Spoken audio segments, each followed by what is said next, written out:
So I'd like to dedicate this week's Mortlake to Mandela to my father, Mike Bartley, and my cousin, Francesca McEwen.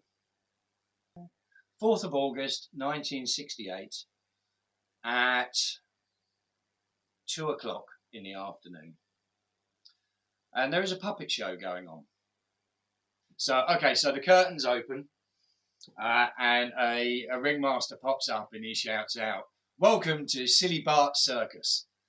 And the show begins, and all of a sudden, a member of the audience cries out, "It's a boy!" And that was my introduction to this planet. It turns out that my father was putting on a puppet show for the midwives whilst my mum was in labour with me. One of the earliest memories of being in 10 Pelwell Park that I can remember, strange memory that I had actually, that I'll explain when the story's over. So hear me out and stay with me. Anyway, it was early in the morning, and my sister, myself, and my cousin, who'd stayed over for the night, were all in our one room. We had a couple of bunk beds, and I remember I was playing with my kind of bricks and matchbox cars and so on the floor. And my mum pops in the room and she says, "Listen, can you guys sort yourself out with some breakfast? I'm going off to the shops." To which we replied, "Yes, that's we'll do that." And we carried on playing. Mum goes off down to the shops. So Francesca, the eldest of the three of us, says, "Come on, let's go and have breakfast."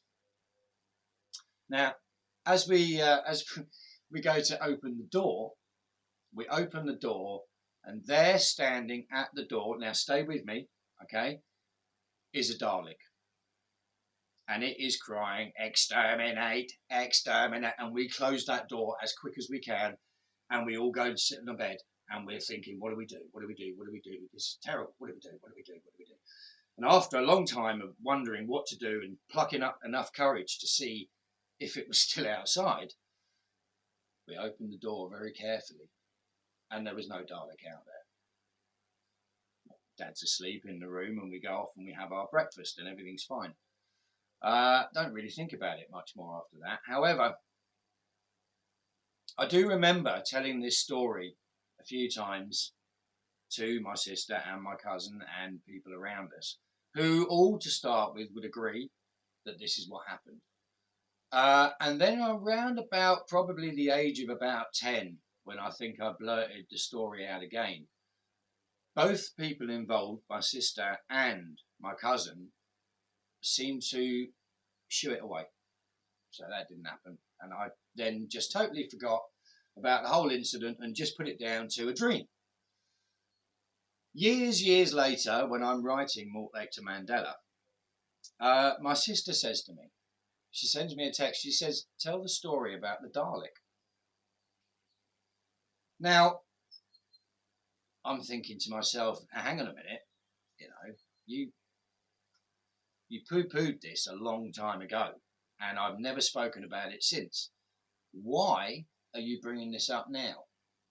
Which brings me to the point that maybe there was something in this story. Now, the reason that I said I'd explain things later is that my dad was a sound engineer at the BBC, and just down the road from us lived the guy who built the Daleks. And the only explanation that I can come up with that this actually happened, okay, because first of all, we lived on the first floor of a block of flats. There is absolutely no way that a Dalek would have been able to get up the stairs. We all know that, okay? But this memory is very, very vivid in my head. So the only thing I can think of is that my dad played a trick on us that day and had one of these Daleks boarded into the house and decided to play this trick on us. And then obviously when we came back to the door, he's still asleep and there's nothing. And you couldn't tell if there was anything extra in the house because we had puppet theatres, as I said from when we started. We had wooden toy, we had everything. The house was just a clutter of carpentry and things that my dad would have. So it's very hard to actually know if he was hiding something underneath a blanket, because that's pretty much what everything was covered in, dust covers anyway, so that they wouldn't get dirty. Um, so that's the only explanation I can possibly give is, and unfortunately my father's not around today for me to actually ask him this question, and unfortunately Francesca's not around anymore. However, I do have on the phone in front of me my sister, who was there and who reminded me of the situation, and I'd just like to have a yes from her, right, that as far as I'm concerned, it was not just me that has this memory. It was, in fact, somebody else. So, Yanka, I'm going to put you up to the camera now. Can you just confirm that you said that story, please? The reason why I said that story is because it's actually written down in one of my diaries. So I've actually got written proof of when I was 8 years old. Interesting. So yes. Okay, so you've got written proof of when you were 8 years old that this actually happened. So the only explanation. I wrote when I was 8. I think I was 6. Yeah, right. Okay. So you wrote it when you were 8, but you think you were 6 when it happened, which would have been about right because I would have been about 4. Yeah. Yeah. So okay. So um, the only explanation we've got is that Dad worked for the BBC. He did like to play tricks. And the guy did live down the road. Who built the Daleks. So this, as far as I'm concerned, I mean, there's no way that it was a real fucking Dalek. All right, we know this for a fact. So whatever happened that day, the only explanation that it can be is that our father was playing a trick on us. It's a pretty cruel trick to play on kids so young, it has to be said, because I do remember the early Doctor Who's when they were put on.